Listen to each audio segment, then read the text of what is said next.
नमस्कार। Welcome to psychology knowledge channel. मैं psychology knowledge channel में आप सभी का स्वागत करता हूँ। आज के इस वीडियो में हम देखने वाले हैं importance of syllabus in competitive exams. अगर आपको कोई भी कॉम्पिटिटिव एग्जाम पास करनी है और बहुत सही तरीके से आपको पास करनी है तो उसके लिए सिलेबस का क्या रोल है उसके बारे में हम आज बात करें। तो बने रहिए आज के इस वीडियो में। बहुत सारे स्टूडेंट्स यूपीएससी के एग्जाम की प्रिपरेशन कर रहे हैं, जेपीएससी के एग्जाम की प्रिपरेशन कर रहे हैं, नेट या स्लेट के एग्जाम भी प्रिपेयर करते हैं, कॉलेज में भी पढ़ते हैं, पीजी में भी, पोस्ट ग्रेजुएट कोर्स भी हम पढ़ते हैं। मगर क्वेश्चन मार्क ये रहता है कि हमारे पास सिलेबस है या नहीं। फर्स्ट क्वेश्चन, हमें कोई भी कॉम्पिटिटिव एग्जाम अगर क्वालिफाई करनी है, अगर हमें तो बहुत ही अच्छे मेरिट से पास करनी है, केवल पास नहीं करनी है मगर बहुत ही अच्छे अगर मेरिट से पास करनी है तो उसका फर्स्ट स्टेप क्या है? फर्स्ट स्टेप, अगर कोई भी एग्जाम पास करनी है तो उसका फर्स्ट स्टेप होता है सिलेबस। आप चाहे जीपीएससी की प्रिपरेशन कर रहे हो या यूपीएससी की प्रिपरेशन कर रहे हो,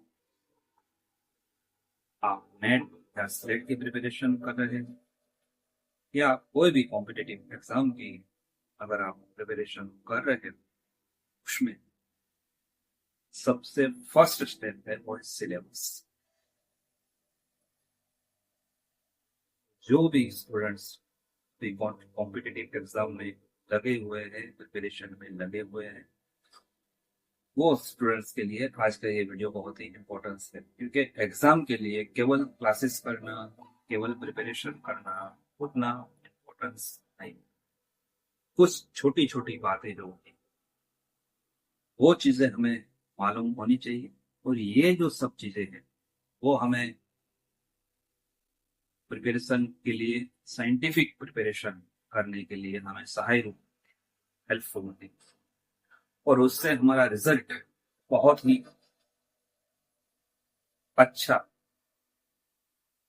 हमारा जो रिजल्ट काफी अच्छा उसमें सुधार, जिसे हम कहेंगे कि हम मेरिट में आ जाए। अगर जिसको मेरिट में आगे आना, फर्स्ट आना, कॉम्पिटिटिव एग्जाम की बात करें, कॉलेज के एग्जाम, यूजी के exam, under graduate courses, post graduate courses, उसमें भी सिलेबस का इम्पोर्टेंस है ही। मगर हम आज जो बात करने वाले हैं वो कॉम्पिटिटिव एग्जाम के लिए बात करने वाले हैं।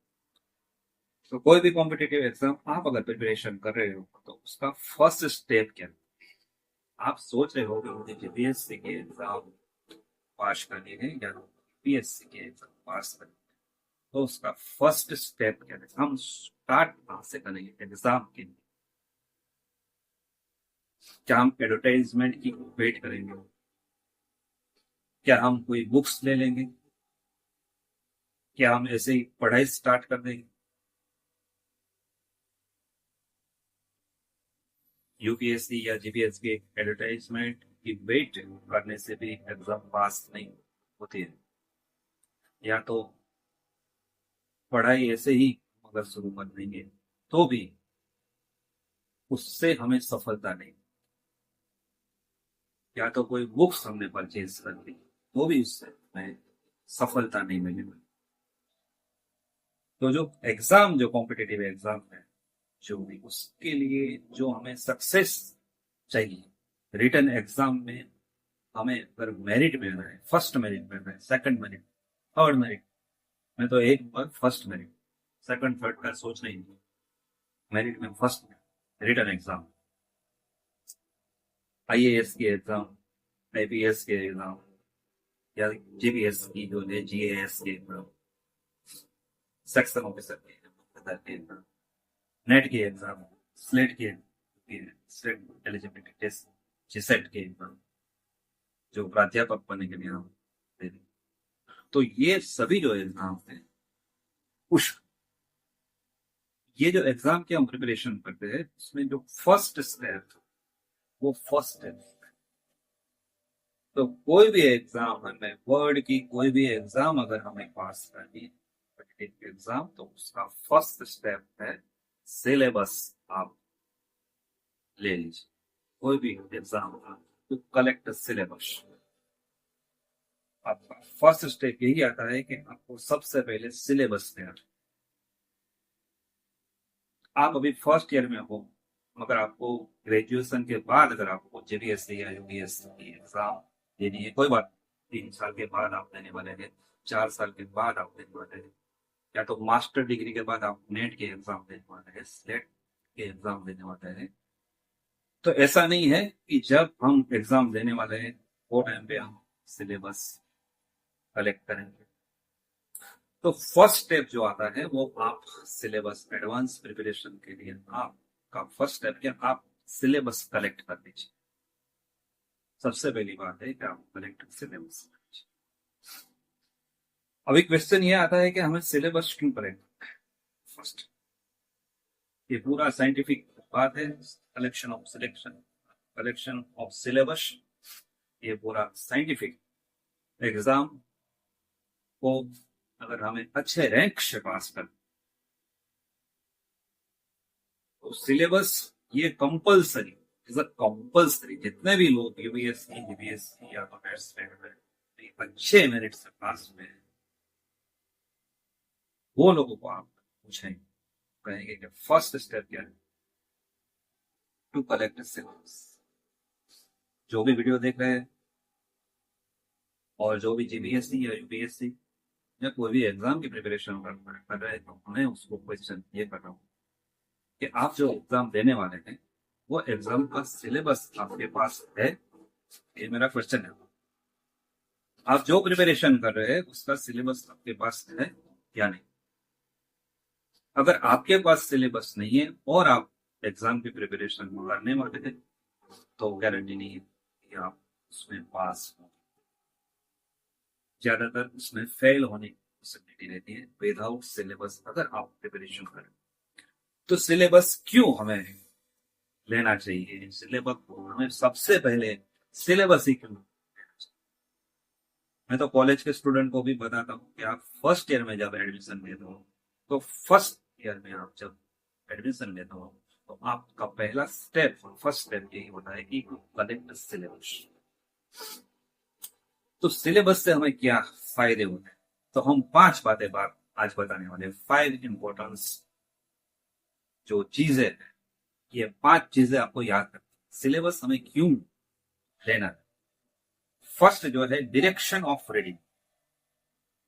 फर्स्ट जो मैंने आपको बताया वो है direction of reading.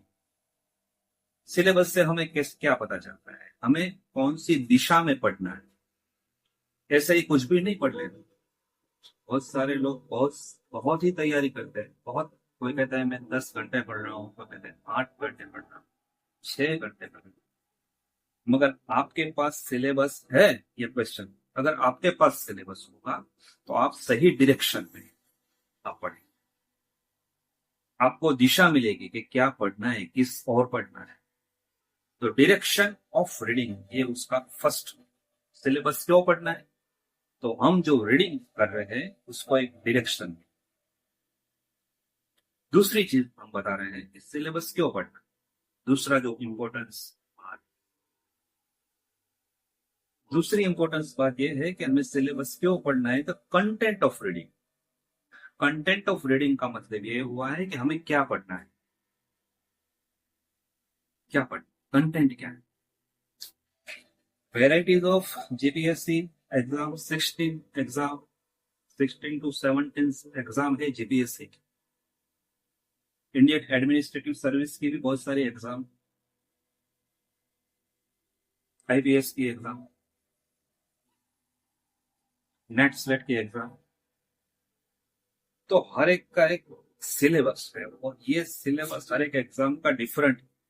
Same syllabus की आप बोल रहे हैं कि मैं जीपीएससी की प्रिपरेशन कर रहा हूँ, तो जीपीएससी में आप कौन सी जीपीएससी की प्रिपरेशन कर रहे हैं?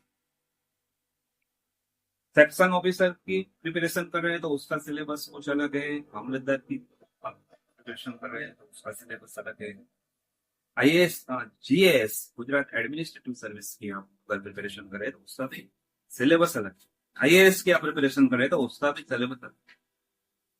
तो ये जो एग्जाम है, नेट के एग्जाम की आप प्रिपरेशन कर रहे हैं तो उसका सिलेबस डिफरेंट है। तो ये जो प्रिपरेशन करने का कंटेंट, कंटेंट का मतलब है कि हमें क्या पढ़ना है, हमें क्या पढ़ना है उसको कहते हैं कंटेंट। कुछ भी चीजें पढ़नी है, बहुत सारे लोग बहुत सारी बुक्स ले लेते हैं, ये भी देखा, ये मैगजीन में भी कुछ पढ़ा, बहुत सारी बुक्स पढ़ ली, एनसीईआरटी की बुक पढ़ ली, सीएससीआरटी की बुक पढ़ ली, सब बुक्स पढ़ रहे हैं। ये जो पढ़ना है वो साइंटिफिक पढ़ना है। हमें देखना पड़ेगा कि एनसीईआरटी में कौन सा कंटेंट यूपीएससी या जीपीएससी के सिलेबस के अंदर है। जितना सिलेबस के अंदर होगा उतना ही कंटेंट हमें पढ़ना। तो सेकंड फायदा हमारा ये हुआ सिलेबस का, सिलेबस हमारे पास होगा तो हमें पहले तो रीडिंग के लिए, फर्स्ट फायदा क्या बोला, डायरेक्शन ऑफ रीडिंग। सेकंड उसका क्या है बेनिफिट, सेकंड बेनिफिट ये है कि हमें कंटेंट ऑफ रीडिंग यानी क्या पढ़ना है वो पता चले। तीसरा, थर्ड, सिलेबस से तीसरा सबसे बड़ा फायदा क्या, सबसे बड़ा फायदा, और वो है कलेक्शन ऑफ मटेरियल्स और बुक्स। जब आपके पास सिलेबस आ जाता है तो अकॉर्डिंग टू सिलेबस आपको बुक परचेज करना है। मैं कॉलेज के स्टूडेंट को बार बार कहता हूँ कि आप जो बुक स्टॉल में जाते हो तो आपके पास सिलेबस है, अकॉर्डिंग टू आप सिलेबस प्रिपरेशन करते हैं, आप अकॉर्डिंग टू सिलेबस आप बुक परचेज करते हैं।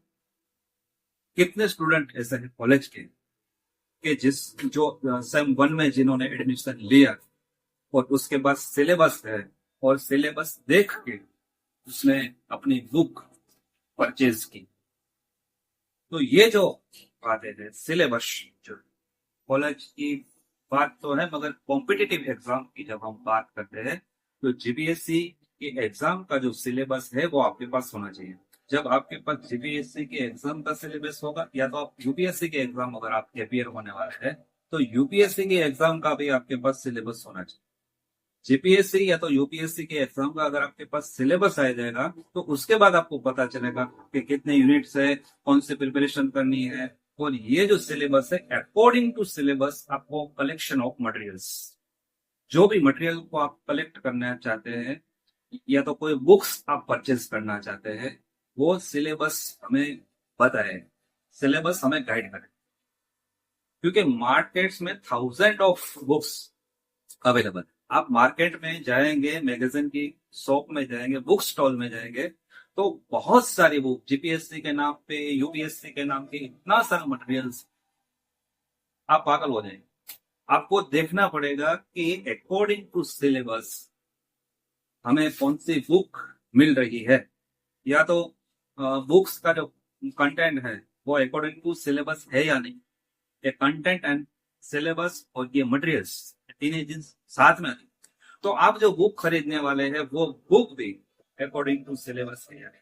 तो ये तीन फायदे मैंने बोले, डायरेक्शन ऑफ रीडिंग यानी कैसे पढ़ना है, वो डायरेक्शन हमें रीडिंग का जो डायरेक्शन है वो सिलेबस से पता चलेगा। दूसरी कंटेंट ऑफ रीडिंग यानी कि क्या पढ़ना है, क्या पढ़ना। और तीसरी बात collection of reading materials, books भी हम कह सकते हैं। जो बुक्स परचेज करने वाले हैं यूपीएससी के लिए या तो जीपीएससी के लिए, जो भी बुक हम परचेज करने वाले हैं तो कौन सी बुक हमें परचेज करनी है। कोई भी बुक ऐसे परचेज नहीं करनी है, सिलेबस हमारे पास होगा उसको देखना है और अकॉर्डिंग टू सिलेबस हमें ये बुक्स खरीदनी। नेट के लिए देखो नेट का सिलेबस, और नेट का जो भी यूनिट है 10 यूनिट है, वो 10 यूनिट जिसमें है वो बुक्स सिलेबस का हर एक टॉपिक उसमें होना चाहिए। तो कभी कभी हमें मटेरियल कलेक्शन करने के लिए, कभी कभी ऐसा होता है कि हर एक बुक में सब कुछ नहीं आता है। जैसे आईएएस के एग्जाम है, आईएएस के एग्जाम में कोई एक बुक नहीं होती, वो आपको कलेक्शन करना पड़ेगा। जीपीएससी की जो जीएएस की एग्जाम है, जीएएस की है, आईएएस की एग्जाम है, उसमें कोई एक बुक नहीं, क्योंकि उसका सिलेबस ही इतना बहुत लेंथी सिलेबस है, इतना बड़ा सिलेबस है। आपको वो सिलेबस देखना पड़ेगा और वो सिलेबस देख के आपको कलेक्शन करने पड़ेगा बहुत सारी बुक्स जो अकॉर्डिंग टू सिलेबस, सिलेबस के बेस पे आपको एक कलेक्शन करना पड़ेगा कि कौन कौन सी बुक मुझे परचेस करनी। तो जो बड़ी एग्जाम है, आईएएस की एग्जाम है, जीएएस की एग्जाम है, ये सब बड़ी आईपीएस की एग्जाम है, सब बहुत बड़ी एग्जाम है। उसके लिए हमें जो रेफरेंस बुक, कोई एक बुक तो अवेलेबल नहीं रहेगी, ये सब बड़ी जो एग्जाम है, तो उसमें जो भी सिलेबस है अकॉर्डिंग टू सिलेबस हमें वो बुक्स लेनी पड़े। तो सिलेबस से पता चलता है कि हमें कौन सी बुक्स लेनी है। कभी कभी ऐसा भी होता है, आप नेट के स्लेट की एक बुक लेंगे, मगर एक बुक जो होती है उसमें सभी कुछ जो उसके जो पॉइंट्स है, उसके जो यूनिट है, उसका जो डिस्क्रिप्शन है, वो बहुत अच्छी तरह से समझाया नहीं होता। तो हमें नेट या सेट के लिए कभी ऐसा भी होता है कि एक बुक से हमारा कॉन्सेप्ट क्लियर नहीं होता है। तो सिलेबस का जो कॉन्सेप्ट है, सिलेबस के जो टॉपिक्स हैं, वो टॉपिक के कॉन्सेप्ट क्लियर करने के लिए कभी कभी ऐसा भी होता है एक से ज्यादा बुक हमें खरीदनी पड़ती है। या तो आप खरीद सकते हो या तो आप लाइब्रेरी में जाके उसकी जेरोक्स करवाते हैं। तो कलेक्शन ऑफ मटेरियल्स बुक्स, उसके लिए भी हमें सिलेबस जो है हमें हेल्प करता है। This management of reading, management of reading, आप सिलेबस को देखेंगे तो आपको पता चलेगा कि मुझे कितना पढ़ना है, कितने घंटे पढ़ना है, सिलेबस से पता चल जाएगा। नेट की परीक्षा में कितना पढ़ना है, स्लेट की परीक्षा होगी तो उसका सिलेबस में कितना पढ़ना है, जीपीएससी की जो भी एग्जाम होगी, हर एक एग्जाम के सेक्शन ऑफिसर होगा तो उसका सिलेबस जितना होगा अकॉर्डिंग टू आपको रीडिंग का मैनेजमेंट करना पड़ेगा। तो रीडिंग का मैनेजमेंट का मतलब होता है कि एवरीडे आप कितने अवर्स पढ़ेंगे, 2 घंटे पढ़ेंगे, 3 घंटे पढ़ेंगे, 4 घंटे, 5 घंटे, कितना, एवरीडे, एवरीडे। तो मैनेजमेंट ऑफ रीडिंग का मतलब होता है टाइम टेबल। जो कोई भी कॉम्पिटेटिव एग्जाम है उसके लिए टाइम टेबल हम कैसे बनाएंगे, तो टाइम टेबल बनाने के लिए हमें क्या चाहिए, सिलेबस चाहिए। आपके पास अगर सिलेबस होगा तो ही आप टाइम टेबल बनाएंगे। अकॉर्डिंग टू टाइम सिलेबस आप पूरा उसका टाइम टेबल बनाएंगे, यूनिट वाइज कौन सा यूनिट आप कितने घंटे पढ़ने वाले हैं, एवरीडे आपका वो होना चाहिए। एवरीडे आज के दिन जो 1 घंटा पढ़ने वाले हैं तो वो कौन सा टॉपिक आप पढ़ने, ये डिसाइड होना चाहिए। तो ये जो सिलेबस है वो हमें मैनेजमेंट ऑफ रीडिंग, रीडिंग पढ़ना नहीं है, ऐसे पागलों की तरह पढ़ना नहीं है। कोई तो कहता है मैं इतना घंटा पढ़ रहा हूँ, 5 घंटा पढ़ रहा हूँ, 6 घंटा पढ़ रहा हूँ। आप पढ़ रहे हो मगर पढ़ने के लिए जो मैनेजमेंट, तो मैनेजमेंट हमें कैसे पता चलता है, रीडिंग का मैनेजमेंट हमें कौन करवाता है, सिलेबस हमें करवाएगा। रीडिंग का मैनेजमेंट, आपके पास सिलेबस होगा तो आप रीडिंग का मैनेजमेंट कर पाएंगे। सिलेबस से पता चलेगा कि मुझे कितना पढ़ना है, क्या टाइम टेबल कैसे रखना है, ये पूरा सिलेबस। अगर सिलेबस छोटा होगा तो भी आपको पता चल जाए। कुछ सिलेबस के टॉपिक ऐसे होंगे डिफिकल्ट होंगे, कुछ टॉपिक ऐसे होंगे इजी होंगे, कुछ कंटेंट जो सिलेबस के होंगे वो मीडियम होंगे। तो ये डिफिकल्ट होगा, वो कब पढ़ना है आपको टाइम शेड्यूल में।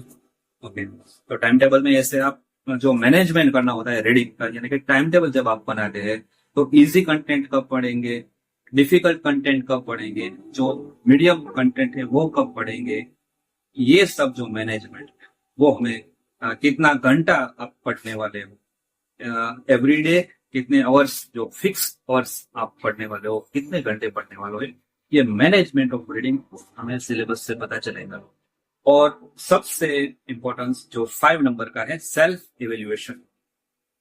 सेल्फ इवेल्युएशन का मतलब है हमें खुद का इवेल्युएशन। सिलेबस जब देखेंगे ना तो हमें पता चलेगा कि सिलेबस में से कितने टॉपिक मुझे पता है।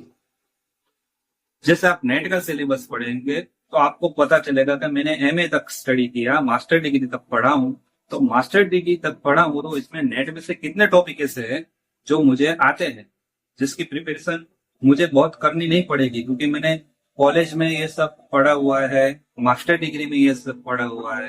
तो ये कितने ऐसे टॉपिक है जो मैंने पढ़ा हुआ। तो सेल्फ इवेल्युएशन का मतलब कि हमारे बारे में हमें सोचना है कि मुझे क्या आता है। ये सिलेबस के जितने भी यूनिट है, सिलेबस के जितने भी टॉपिक है, उसमें से मैं कितना जानता हूं। जैसे आप फर्स्ट स्टैंडर्ड के लेके कॉलेज तक, ग्रेजुएशन तक, सोशल साइंसेस का स्टडी किया होता है, साइंसेस का स्टडी किया होता है, लिटरेचर का भी हम पढ़ते हैं 1 से 10 तक, स्टैंडर्ड 1 टू स्टैंडर्ड 10 हम सामाजिक विज्ञान भी पढ़ते हैं, विज्ञान भी पढ़ते हैं, और लिटरेचर गुजराती भी पढ़ते हैं, जो भी संस्कृत भी थोड़ा पढ़ते हैं, ये सब है। तो हम जो 1 से 10 तक जो भी पढ़ते हैं वो सभी हमें यूपीएससी या तो जीपीएससी एग्जाम में काम आने वाला है। इसका मतलब है सेल्फ इवोल्यूशन करना पड़ता है। तो हमें जो सिलेबस जब देखते हैं तो हमें पता चलता है हम कहाँ पे है, हमारा जो स्टेटस है, हमारी जो पोजीशन है, कि सिलेबस से हमें पता चलेगा कि कौन कौन से टॉपिक मुझे पता है। ये सिलेबस में यूनिट 1 के कितने टॉपिक मुझे पता है, यूनिट 2 के कितने टॉपिक मुझे पता है, यूनिट 3, 4, 5, 6 जितने भी यूनिट है उसके कितने टॉपिक मुझे पता है, और कितने टॉपिक ऐसे है कि जिसके बारे में मुझे पता नहीं।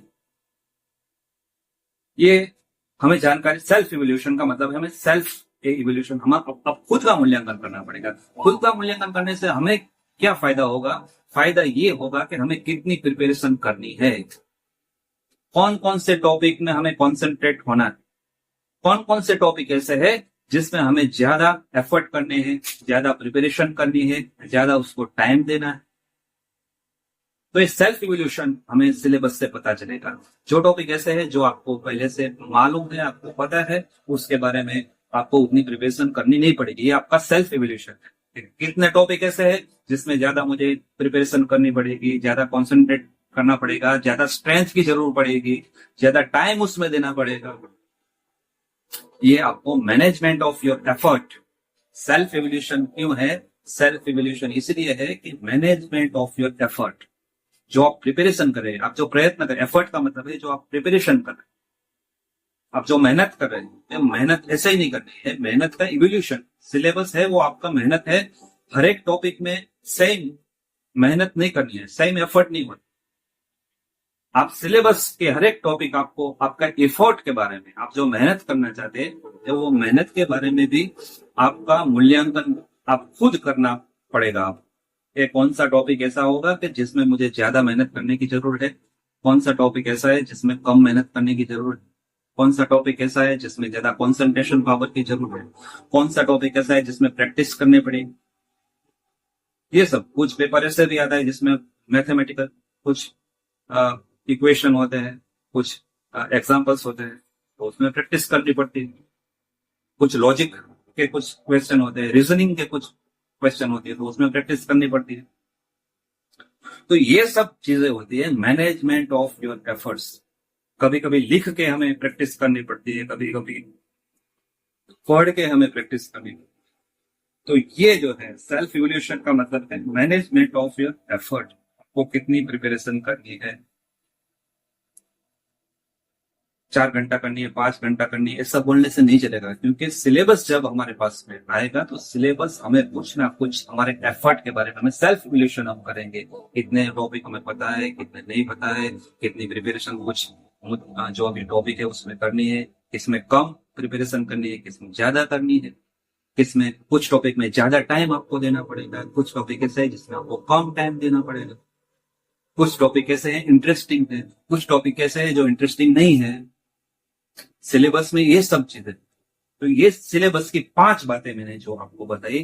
तो कोई भी एग्जाम आपको, दुनिया की कोई भी एग्जाम अगर आपको पास करनी है तो उसका फर्स्ट स्टेप यही है टू कलेक्ट सिलेबस। सिलेबस है उसको आप पहले कलेक्ट कीजिए, और ये 5 फायदे आप याद रखें।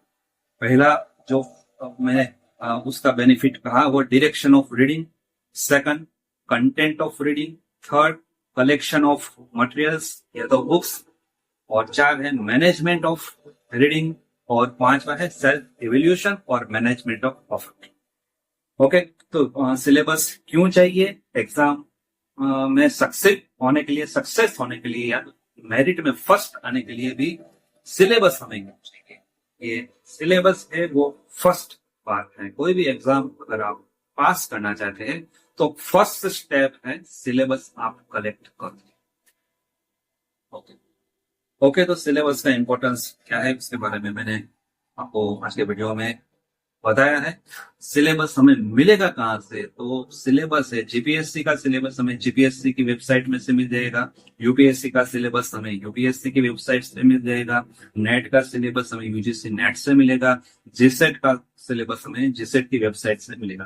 तो अभी तो डिजिटल सब हो गया है, तो वेबसाइट में से हम इजीली सिलेबस ले सकते हैं। यूनिवर्सिटी से हम कॉलेज का सिलेबस ले सकते हैं, FY SY का। और मास्टर डिग्री का भी हम सिलेबस, पीजी का, पोस्ट ग्रेजुएट का सिलेबस भी हम यूनिवर्सिटी की वेबसाइट से ले सकते हैं। तो ये सिलेबस कहाँ से लेना है? सिलेबस लेना है हमारे जो भी वेबसाइट है, कंसर्न जो वेबसाइट है, उससे हमें सिलेबस लेना है। मगर जब भी आप पढ़ो स्टूडेंट, मैं हर बार कहता हूँ, आप जब भी आपका एडमिशन हो, तो एडमिशन होते ही आपका फर्स्ट स्टेप यही होना चाहिए कि मुझे सिलेबस कलेक्ट करना है। सिलेबस कलेक्ट करने के बाद ही आपको बुक्स लेनी है, उसके पहले आप बुक्स नहीं ले सकते। तो सिलेबस बहुत इंपॉर्टेंस है। 5 मैंने उसके एडवांटेज बताए हुए हैं। ये 5 एडवांटेज, जो 5 एडवांटेजेस आप याद रखना। और ये बहुत ही इम्पोर्टेंस है इसका, सिलेबस का। आप जो भी कॉम्पिटिटिव एग्जाम की प्रिपरेशन कर रहे हो, तो आप सबसे पहले आप वो एग्जाम जो देने वाले हो, वो उसका सिलेबस आप कलेक्ट। ओके, आज के इस वीडियो में हमने इम्पोर्टेंस ऑफ सिलेबस के बारे में थोड़ी जानकारी दी। ओके, थैंक यू, नमस्कार।